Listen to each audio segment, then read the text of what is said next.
qasriga madaxtooyada Somaliland waxa fooda isku daray madaxweynaha ku-xigeenkiisa wasiirada wasaaradaha ganacsiga beeraha gudoomiyeyaasha xisbiyada mucaaradka oo isku dhinaca iyo waliba madax dhaqameedka gobolada galbeedka Somaliland gobolada Awdal iyo Salal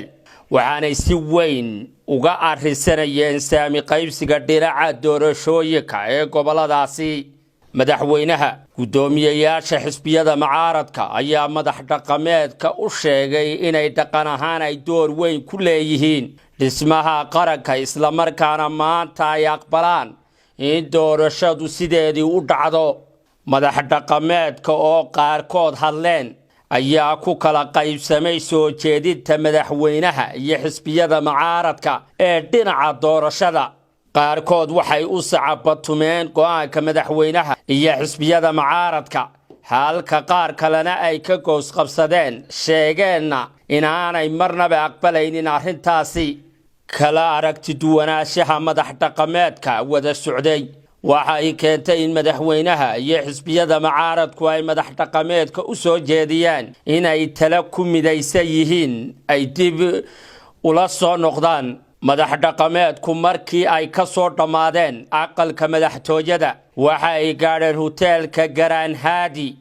goobtaasi oo aan gaadhay waxa ay madax dhaqameedku ka goos qabsadeen in wax faahfaahina ay ka bixiyaan kulanka maanta madax dhaqameedka oo u muuqday in laga dardaaray in ay wax faahfaahina ka bixiyaan kulanka maanta ayaa qaarkood si hoose ugu sheegeen in kulanka maanta la isku afgaran waayay hase yeeshee kulamada bay yeelanayaan madax dhaqameedkaasi waxa horkacayay Suldaan Saleemaan Cali Suldaan Xasan Xaddi Baade Suldaan Cabdiraxmaan Jaamac Dawal Suldaan Ibraahim Jaamac Samatar waxaana wararka madax dhaqameedkaasi ka agdhow ay telefishinka sahan u sheegeen in madax dhaqameedku isla maantaba goboladii ay ka yimaadeen ay ku laabanayaan wasiirada ka soo jeeda deegaankaasi ayaa la arkayay ayagoo xal u raadinaya sidii ay isku fahansiin lahaayeen madax dhaqameedka iyo madaxweynaha qaranka